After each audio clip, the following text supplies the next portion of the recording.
Praise the Lord. നമ്മുടെ കർത്താവും നമ്മുടെ രക്ഷിതാവുമായ യേശു ക്രിസ്തുവിൻ്റെ അതിപരിശുദ്ധമായ നാമത്തിൽ എല്ലാ പ്രിയമുള്ളവർക്കും പ്രഭാതവന്ദനം. 1 ദിനവൃത്താന്തം 13-ാം അധ്യായം 3-ാം വാക്യം. നമ്മുടെ ദൈവത്തിൻ്റെ പെട്ടകം വീണ്ടും നമ്മുടെ അടുക്കൽ കൊണ്ടുവരിക. ശൗലിൻ്റെ കാലത്ത് നാം അത് ഗണ്യമാക്കിയില്ലല്ലോ. ദാവീദ് സർവ്വ ഇസ്രായേലിനും രാജാവായി അഭിഷേകം ചെയ്യപ്പെട്ടു, രാജ്യത്വം പ്രാപിച്ചു. ആയതിനു ശേഷം സർവ്വജനത്തെയും വിളിച്ചു കൂട്ടി അവരോട് പറയുന്ന വാക്കുകളാണ് നാം വായിച്ചത്. ദൈവത്തിൻ്റെ പെട്ടകം നമ്മുടെ അടുക്കൽ കൊണ്ടുവരിക. ശമൂവേൽ ശുശ്രൂഷ ആരംഭിക്കുന്നതിന് തൊട്ട് മുമ്പ് ഫെലിസ്ത്യർ യഹോവയുടെ പെട്ടകം പിടിച്ച് കൊണ്ടുപോയി. എന്നാൽ ഫെലിസ്ത്യർ പെട്ടക നിമിത്തം എണ്ണിക്കപ്പെടുക കൊണ്ട് പെട്ടകം അവിടെ നിന്ന് ഇസ്രായേലിലേക്ക് കൊണ്ടുവന്നു. കിര്യത്തെയാരീമിൽ അമിനദാബിൻ്റെ വീട്ടിൽ ആ പെട്ടകം ദീർഘവർഷങ്ങളായി ആയിരുന്നു. ആ പെട്ടകമാണ് യെരൂശലേമിലേക്ക് കൊണ്ടുവരുവാൻ ദാവീദ് ഉത്സാഹം കാണിക്കുന്നത്. 40 വർഷം രാജാവായിരുന്നു ശൗൽ. എന്നാൽ ഒരിക്കൽ പോലും ദൈവത്തിൻ്റെ പെട്ടകത്തെക്കുറിച്ച് ഉള്ള ചിന്ത ശൗലിൻ്റെ ജീവിതത്തിൽ ഉണ്ടായിരുന്നില്ല എന്നുള്ളതാണ് ഒരു വസ്തുത. ശൗൽ അതിനെ ഗണ്യമാക്കിയില്ലല്ലോ എന്നാണ് ദാവീദ് പറഞ്ഞത്. എന്നാൽ ദൈവവും ദേവാലയവും ദൈവത്തിൻ്റെ പെട്ടകവും ഒക്കെ ദാവീദിൻ്റെ ഹൃദയത്തോട് ചേർന്ന് നിൽക്കുന്ന ഭാഗങ്ങളാണ്. തിരുവഴുത്തിൽ നാം അത് വായിക്കുന്നുണ്ട്. ദാവീദിൻ്റെ ജീവിതത്തിൻ്റെ വിജയത്തിൻ്റെ ഒരു രഹസ്യം കൂടെ അതാണ്. ദേവാലയത്തോടുള്ള പ്രതിപത്തി, ദേവാലയത്തിൽ ഉപകരണങ്ങളോടുള്ള പ്രതിപത്തി, അതാണ് ദാവീദിൻ്റെ ജീവിതത്തെ ഉയർച്ചയിലേക്ക് നടത്തിയ ഒരു വസ്തുത.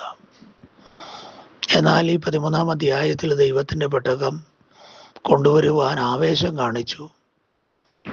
ഒരു പുതിയ കാളവണ്ടിയൊക്കെ കൊണ്ടുവന്ന് അതിൽ പെട്ടകം കയറ്റി വന്നു. കാള വരണ്ടു, പെട്ടകം ചെരിഞ്ഞു, ഉസ അത് പിടിച്ചു. ഉസ അവിടെ മരിച്ചു വീഴുകയാണ്.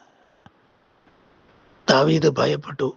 ഓബേദ്-ഏദോമിൻ്റെ വീട്ടിൽ ആ പെട്ടകം വെച്ചു. 3 മാസം ഓബേദ്-ഏദോമിൻ്റെ വീട്ടിൽ പെട്ടകം ഇരുന്നു. ആ പെട്ടകം നിമിത്തം ഓബേദ്-ഏദോമും കുടുംബവും അനുഗ്രഹിക്കപ്പെട്ടു. 1 ദിനവൃത്താന്തം 13-ാം അധ്യായത്തിൽ പെട്ടകത്തെ വളരെ ആഗ്രഹത്തോടെ കൊണ്ടുവരാൻ ശ്രമിച്ച ദാവീദ് നിയമപ്രകാരമല്ല പെട്ടകം കൊണ്ടുവന്നത്. ആവേശം കാണിച്ചു.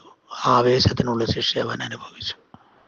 എന്നാൽ പെട്ടകത്തോട് ബഹുമാനത്തോടും നിയമപ്രകാരവും സമീപിച്ച ഓബേദ്-ഏദോമിനെയും കുടുംബത്തെയും ദൈവം പെട്ടക നിമിത്തം അനുഗ്രഹിച്ചു.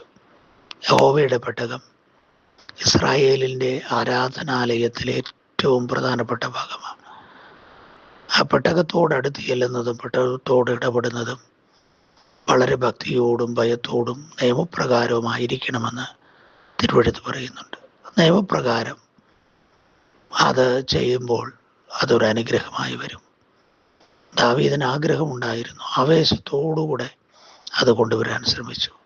പക്ഷെ നിയമം അന്വേഷിച്ചില്ല. അതുകൊണ്ട് ഉസ മരിച്ചു വീഴുവാനിടയായി. അതേ പെട്ടകം തന്നെയാണ് ഓബേദ്-ഏദോമിനെ അനുഗ്രഹിച്ചത്. ദൈവിക കാര്യങ്ങളിൽ നമ്മുടെ ഇടപെടലുകൾ എത്ര ഭക്തിയോടെ ആയിരിക്കണം എന്നുള്ളത് നമ്മെ ഓർപ്പിക്കുന്നൊരു സത്യമാണ്. ഭക്തിയോടും ബഹുമാനത്തോടും സ്നേഹത്തോടും കൂടെ നാം ഇടപെടുമെങ്കിൽ അത് നമുക്ക് അനുഗ്രഹത്തിന് കാരണമായി തീരും. പിൻകാലത്ത് ദാവീദ് ആ പെട്ടകം ഓബേദ്-ഏദോമിൻ്റെ വീട്ടിൽ നിന്ന് യെരൂശലേമിൽ കൊണ്ടുവന്നു.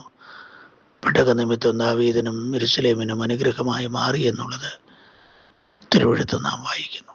ആകയാൽ പ്രിയമുള്ളവരെ, ദൈവത്തോട്, ദൈവികതയോട് വളരെ ബഹുമാനത്തോടെ സ്നേഹത്തോടെ ഇടപെടാം.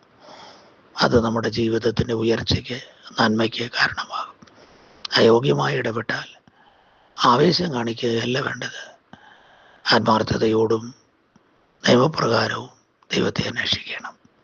സ്നേഹവാനായ ദൈവമേ, സ്വർഗീയ പിതാവേ, ഈ പ്രഭാതത്തിൽ നിയമപ്രകാരം അങ്ങേ അന്വേഷിച്ച് അങ്ങയോടുള്ള ബഹുമാനം കൊണ്ട് അങ്ങയെ സ്നേഹിച്ചും അങ്ങയെ ആദരിച്ചു മുന്നേറുവാൻ സന്ദേശങ്ങൾക്ക് എല്ലാവർക്കും കൃപ നൽകണം. അങ്ങയുടെ സഹിതം നിരന്ന ശുഭത ഇന്ന് പകൽ നിന്റെ ജനം അനുഭവിക്കട്ടെ. എല്ലാ ഉയർച്ചയും മഹത്വവും ആരാധന അങ്ങേക്ക് വരയണം. യേശു ക്രിസ്തുവിൻ നാമത്തിൽ സ്വർഗീയ നല്ല പിതാവേ, ആമേൻ, ആമേൻ, ആമേൻ. കർത്താവ് നിങ്ങളെ ഓരോരുത്തരെയും ധാരാളമായി അനുഗ്രഹിക്കുമാറാകട്ടെ.